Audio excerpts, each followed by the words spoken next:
Imagine first the steamer trunks, travel trunks, bevel tops, wardrobes, oak slat trunks, hat trunks, foot lockers. They go back thousands of years, but in this country they became popular with the rise of industry, trains and ships. Imagine the largest, most beautiful ship in the world, the Titanic, full of steamer trunks who sank under the waves so cold they became inhabited by living ice. But the ordinary person, the second-class passenger, carried something smaller. A valise named after the French. See the monogram? Matches the description. Monograms on everything from silverware to underwear. Identity even on your undies. I spent years researching that damn thing. It was my great-great-great-great-grandmother's monogram. She survived the Titanic. No one knows how, but the stories afterwards, the pictures. She was like a queen and empress. Married some theater tycoon, a big producer. But behind the scenes, they said she always pulled the strings. Oh, you have made it even better than it was. You know, she could take first class for the fun of it, for the joy of the ride. That's the legend, anyway. Legend indeed. She claimed her suitcase held all her wealth in it, and whoever was to find it would find rewards beyond knowing. But this suitcase, right monogram, wrong style, a simple valise, not a steamer trunk, not for the wealthy. And wait, you want a wealth because? Because I'm tired of living in the dust. I've given my life the digs. There's no wealth in bits of bone or chip pottery. If there's something in this suitcase, I want it. Cut of the same cloth we are, but I have the advantage of time, darling. Oh, great. Late mail, like my 100 years late. Why write letters you couldn't send? Dearest sister, I am not seasick, so my decision to strike out must be correct. Though you disapprove, we are poor, dear sister, but I want not wealth so much as some scarlet in this life. Not like the ladies of the night, but the richest of reds, a high vermilion note. The performer I work for is demanding, but she has provided a second-class berth for me and promises that when we get to her theater in New York, she will find a place for me. She will find a place for me? She worked for a showgirl? She was a maid? What kind of scam did she pull? I'm starting to like her. Because I can repair the dresses for the tango. When she flirts in first class, I stand in the shadows and watch her every move. I practice her smiles. I repair her hems. She repairs her hems? The time I've wasted. Oh, her partner, Ricardo, smooth as silk, but they are not lovers. The tango steps are hard and quick, and one must be adept, not lovers. Yet, when they look at each other across the dance floor, they become everyone's dream of what they want in a lover. Even those who see the dance scandalous find themselves in it. I would be her mirror if I could. Yours, Anna. Here we go. I know exactly how this is going to play out. She's going to fall in love with the boy dancer, blah, blah, blah, the end. So cynical. Why don't you read on? Dearest sister, the journey proceeds. They danced last night, but when she made the great turn, she slipped, her scarlet shoe flying, and she fell. She broke her ankle. The doctor says she may not be able to dance again, so I began the lessons. Ricardo and she, through the tears, go over the steps with me. But tonight, for the first time, I am to dance the tango. I, the maid of the queen of the tango, shall dance. Wait, so the queen, the great times for grandma, the empress, was an amateur tango dancer. So she hoodwinked the man she married, and there is no wealth. Well, is there anything else in the case? Size 2, wouldn't you know it? I hate her. Hey, what do you want to bet that these pearls are the real girls? I mean, who needs the diamond of the ocean when you got these? You know, I've studied the ship's rosters. There was a description of a girl, number 63. She was ordinary, blue dress and a blouse. Broken ankle. Was it she? You're very astute. If I could write a last letter, it would read, Dearest Jane, when I tried to give her back the dress, she refused. The ship shuddered and broke. Ricardo stayed with her, and as we know, she put on my eldest clothes. We knew give and take, she and I, by then. I knew what I was taking and what she was giving. You can't have this dress. Maybe the pearls are worth something. If we could give you one thing, it would be scarlet. A tango shoe. Of course. Yours for the asking? How about a trade? Hey!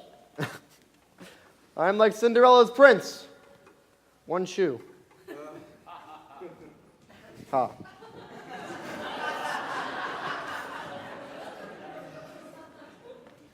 So, the ocean gave us the tango. Will the sky be as generous? Before the levees break, our final case, the oldest suitcase in our strange collection. The engravings, they're accurate. The entire eastern sky. Clearly from the ancient world, probably around the 10th century. 8th century. They wouldn't have followed the Greek constellation system. Oh, I am certain the planets were well aligned upon your birth. It's the night sky. Okay, make it short. Archaeology is not short. Oh, at last, this just might be the...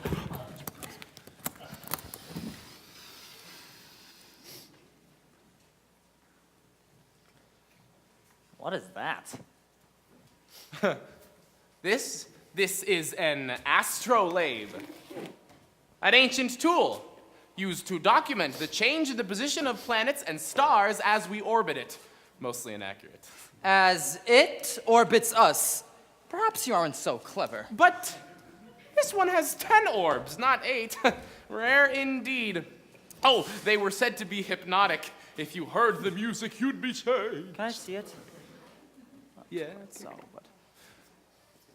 but... the owner, perhaps an ancient astronomer, or an early Galileo, yeah. Shunned by the church, forced to work in seclusion. The church embraced me. I was the court astrologer. Without my advice, the Khalif, great successor of Muhammad, would have no direction.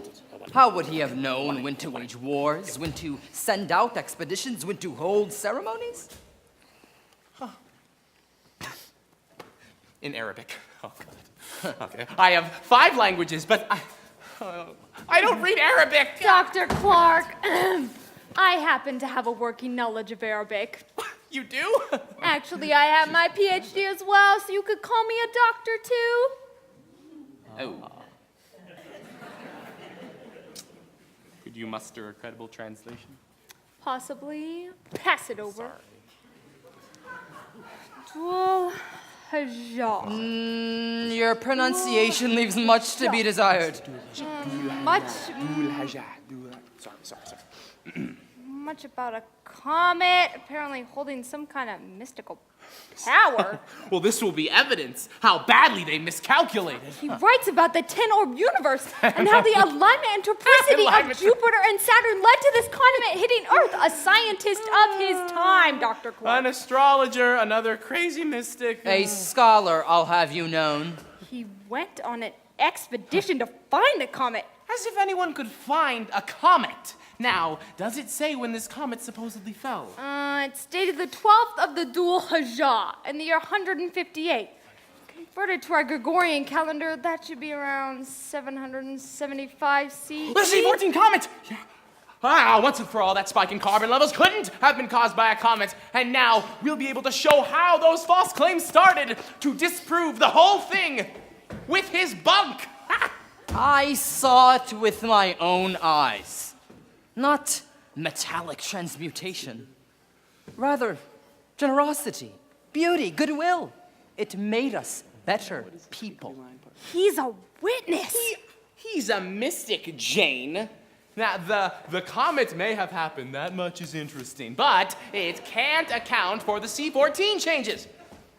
Only the sun could have done that. It was a solar flare mistaken to be a comet. Now we can show the whole misinterpretation, put it all to rest. You ignorant man. Here, the diagrams, the charts, they're accurate. He traveled to the exact point of impact. Alleged point of impact. You weren't there, Dr. Clark.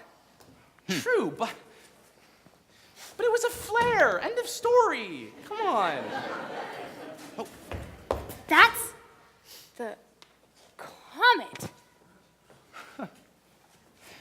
Don't be afraid. It's just a stone. No Raiders of the Lost Ark or Harry Potter thing. A gift from the You can touch stars. The leavings of arrival. It cured my daughter. Made water come from the desert. It changed the climate for the better. It saved my life. And then, trouble. I wonder how he lost it. Something he valued that much. I hid it in the future.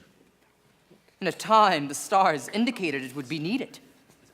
Do you know what it means for a man like me to put away the comet's stone, the philosopher's stone? The comet came.